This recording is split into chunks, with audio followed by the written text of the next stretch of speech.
Tu t'es déjà demandé d'où viennent les années bissextiles? D'où sortent ces heures en plus qui ajoutent un jour à l'année? Et que se passe-t-il si toi, tu es né le 29 février? On trouvera les réponses en Rome antique.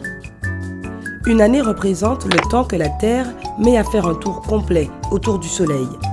Des calculs précis estiment que notre planète finit sa rotation après 365 jours, 5 heures et 48 minutes.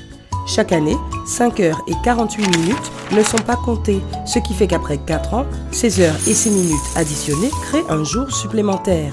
Mais les calculs n'ont pas toujours été aussi exacts.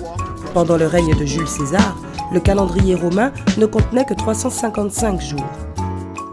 Tous les 2 ans, ils ajoutaient un mois supplémentaire de 22 jours.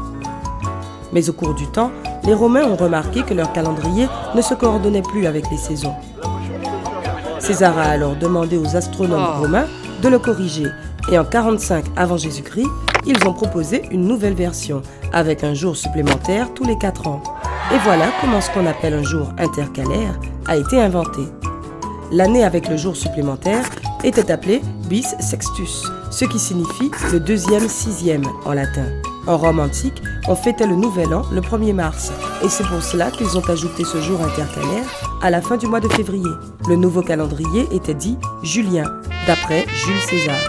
Mais à ce moment-là, février comptait 29 jours les années normales et 30 en année bissextile.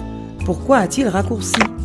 Eh bien, quand le petit-neveu de César, Octave Auguste, a commencé à diriger l'Empire romain, il voulait que le mois d'août, inventé en son honneur, soit aussi long et important que celui de juillet, qui avait 31 jours.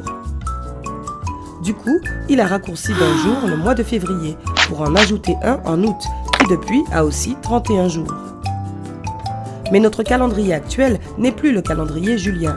15 siècles plus tard, on a bien vu qu'il n'était pas très exact. Les astronomes ont remarqué que l'équinoxe de printemps arrivait avant le 21 mars, date à laquelle il apparaissait dans le calendrier. Il fallait vraiment corriger ce calendrier julien et en 1582, le pape Grégoire XIII a demandé aux astronomes de réduire le nombre d'années bissextiles. Depuis, une nouvelle règle est appliquée. Toutes les années divisibles par 4, à part celles aussi divisibles par 100, sont des années bissextiles. Et pour être encore plus exact, les années divisibles par 400 sont aussi bissextiles. C'est pour ça que les années 1700, 1800 et 1900 n'étaient pas bissextiles, mais que les années 1600 et 2000 l'étaient. En anglais, on appelle ça une leap year, une année sautée. Alors, d'où vient ce terme sauter?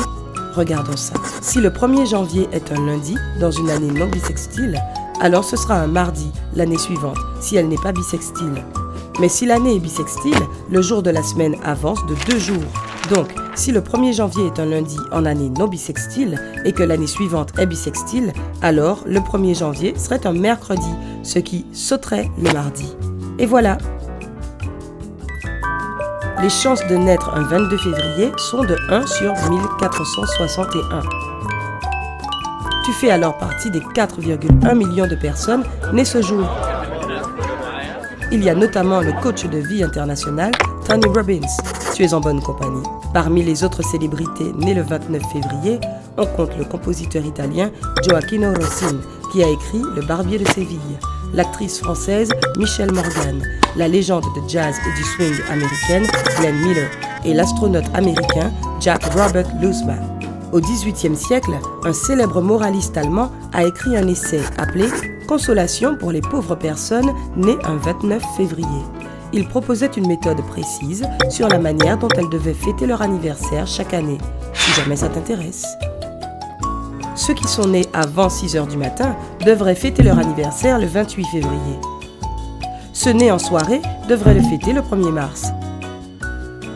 Ceux nés entre 6 heures du matin et midi devraient le fêter le 28 février pendant 2 ans. Et la 3e année, le 1er mars. Enfin, ceux nés après-midi et avant 18 heures devraient le fêter le 28 février la première année et le 1er mars les 2 années suivantes. Un peu compliqué, mais au moins on ne s'ennuie pas. Certaines personnes nées le 29 février s'amusent à ne compter que les anniversaires qu'ils fêtent vraiment le 29. Ils peuvent alors se vanter d'avoir un âge 4 fois plus jeune que celui sur leur carte d'identité.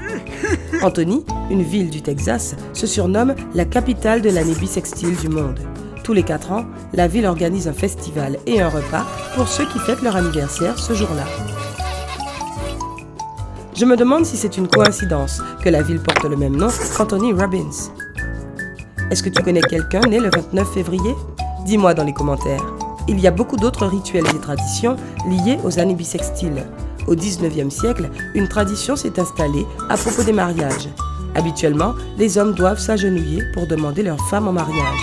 Mais lors d'une année bissextile, c'est aux femmes de demander leur homme en mariage. Elles peuvent envoyer une lettre avec leur proposition de mariage et attendre une réponse.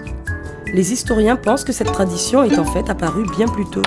Au 5e siècle, la religieuse irlandaise Sainte Brigida s'est plainte auprès de Saint Patrick que les femmes devaient attendre trop longtemps la demande en fiançailles.